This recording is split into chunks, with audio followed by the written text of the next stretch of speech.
செய்திகள் தொடர்கின்றன. ஜெர்மனியில் புகழ்பெற்ற ஆடை அலங்கார வடிவமைப்பாளர் பெட்ரிக் மோர் தயாரித்த ஆடைகளை அணிந்து கொண்டு அழகிகளின் ஒய்யார நடை பார்வையாளர்களை வெகுவாக கவர்ந்தது.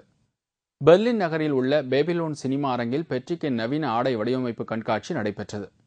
இதில் அழகிகள் விதவிதமான ஆடைகளை அணிந்து கொண்டு மேடையில் ஒய்யார நடையுடன் வலம் வந்தனர். கண்கவரும் ஆடைகளை வடிவமைத்த பெட்ரிக் மோருக்கு பார்வையாளர்கள் பலத்த வரவேற்பு அளித்தனர்.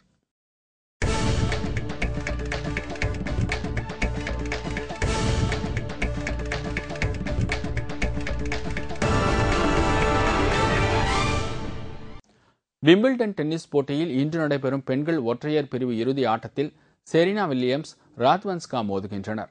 கிராண்ட்ஸ்லாம் போட்டிகளில் ஒன்றான விம்பிள்டன் டென்னிஸ் போட்டி லண்டனில் நடைபெற்று வருகிறது.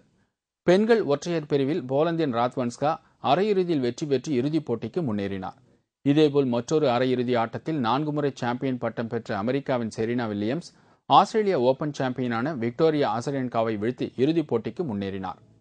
இந்நிலையில் இன்று நடைபெறும் இறுதிப் போட்டியில் செரீனா, ராத்வன்ஸ்கா மோதுகின்றனர்.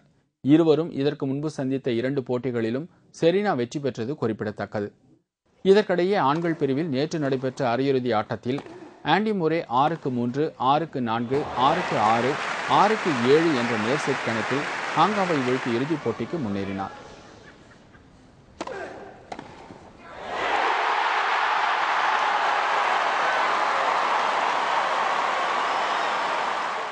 முன்னதாக நடைபெற்ற மற்றொரு அரையிறுதி ஆட்டத்தில் ஜோகோவிக்கை வீழ்த்தி ரோஜர் ஃபெடரர் 8வது முறையாக விம்பிள்டன் இறுதிப் போட்டியில் நுழைந்து புதிய சாதனை படைத்துள்ளார்.